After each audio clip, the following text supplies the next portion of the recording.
اعوذ باللہ من الشیطان الرجیم اللہ کی پناہ مانگتا ہوں میں شیطان مردود سے۔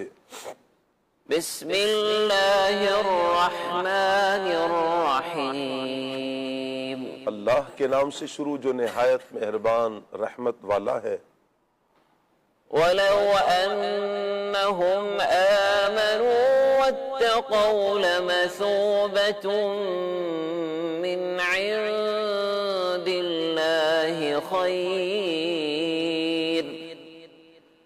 لَوْ كَانُوا يَعْلَمُونَ۔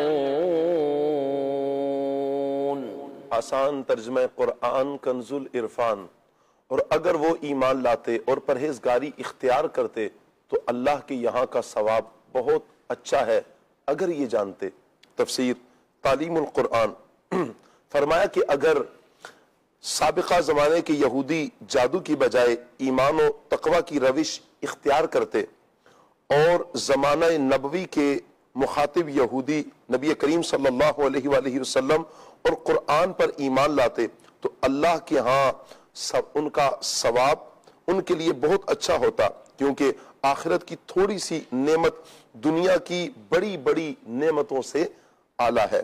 اگر یہ حقیقت کو جانتے تو کبھی بھی آخرت پر جادو کو ترجیح نہ دیتے۔ یا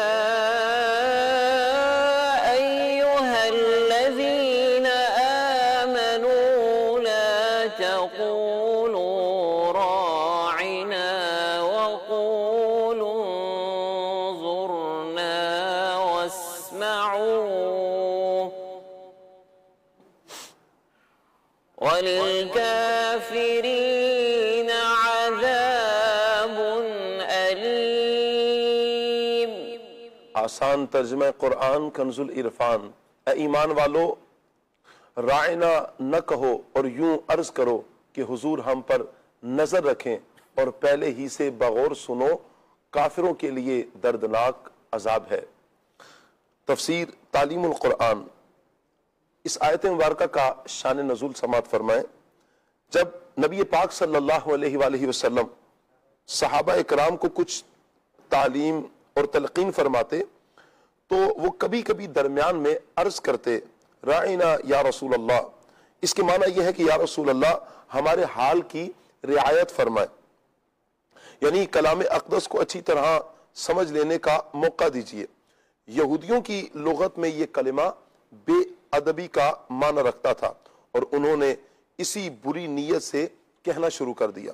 حضرت سعد بن معاذ رضی اللہ تعالی عنہ یہودیوں کی اس اصطلاح سے واقف تھے۔ ایک دن یہ کلمہ ان کی زبان سے سن کر آپ نے فرمایا، اے دشمنان خدا، تم پر اللہ کی لعنت، اگر میں نے اب کسی کی زبان سے یہ کلمہ سنا تو اس کی گردن اڑا دوں گا۔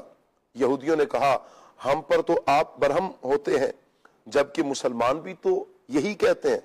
اس پر آپ رنجیدہ ہو کر نبی پاک صلی اللہ علیہ وآلہ وسلم کی خدمت اقدس میں حاضر ہوتے ہیں، اور یہ آیت کریمہ نازل ہوئی جس میں رائنا کہنے کی ممانعت فرما دی گئی، اور اس معنی کا دوسرا لفظ انظرنا کہنے کا حکم ہوا، اور یہ تاکید بھی کر دی کہ حضور اکرم صلی اللہ علیہ وآلہ وسلم کے کلام فرمانے کے وقت ہمہ تن گوش ہو کر توجہ کے ساتھ سنو، تاکہ یہ عرض کرنے کی ضرورت نہ رہے کہ حضور صلی اللہ علیہ وآلہ وسلم توجہ فرمائیں، کیونکہ دربار نبوت کا یہی ادب ہے۔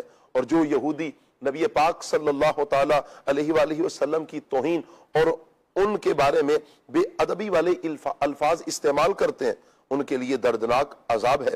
اہم بات نمبر 1، انبیاء کرام علیہ السلام کی تعظیم و توقیر اور ان کی جناب میں ادب کا لحاظ رکھنا یہ فرض ہے، اور جس کلمہ میں ترک ادب کا معمولی سا بھی اندیشہ ہو وہ زبان پر لانا ممنوع ہے۔ نمبر 2، انبیاء کرام علیہ السلام کی جناب میں بے ادبی کفر ہے۔ ما يود الذين كفروا من أهل الكتاب ولا المشركين أن ينزل عليكم ولا المشركين أن ينزل عليكم من خير من ربكم والله يختص برحمته من يشاء والله ذو الفضل العظيم. آسان ترجمہ قرآن کنز العرفان. اے مسلمانوں، نہ تو اہل کتاب کے کافر چاہتے ہیں اور نہ ہی مشرک کہ تمہارے اوپر تمہارے رب کی طرف سے کوئی بھلائی اتاری جائے، حالانکہ اللہ جسے چاہتا ہے اپنی رحمت کے ساتھ خاص فرما لیتا ہے اور اللہ بڑے فضل والا ہے. تفسیر تعلیم القرآن. شان نزول: بعض یہودی مسلمانوں کے ساتھ دوستی کا اظہار کرتے تھے. اس پر مسلمانوں کو متنبہ کیا گیا کہ اہل کتاب اور مشرکین اپنی خیرخواہی کے دعوے میں جھوٹے ہیں. تم سے حسد کی وجہ سے دونوں ہی یہ نہیں چاہتے کہ تمہارے اوپر تمہارے رب کی طرف سے کوئی بھلائی اتاری جائے، اور محمد مصطفیٰ صلی اللہ علیہ وآلہ وسلم کی نبوت کا انکار بھی رحمت خداوندی پر حسد کی وجہ سے ہے، حالانکہ اللہ تعالیٰ جسے چاہتا ہے اپنی رحمت کے ساتھ خاص فرما لیتا ہے، اور خداوند کریم نے نبوت اور ختم نبوت کے ساتھ اپنے نبی پر اپنا فضل فرمایا، اور اللہ تعالیٰ بڑے فضل والا ہے. ما يود الذين كفروا من أهل الكتاب ولا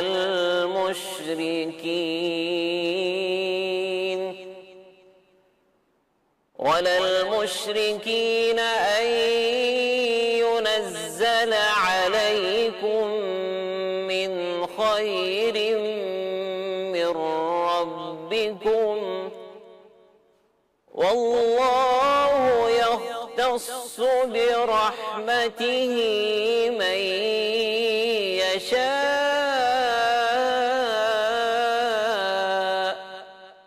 والله ذو الفضل العظيم.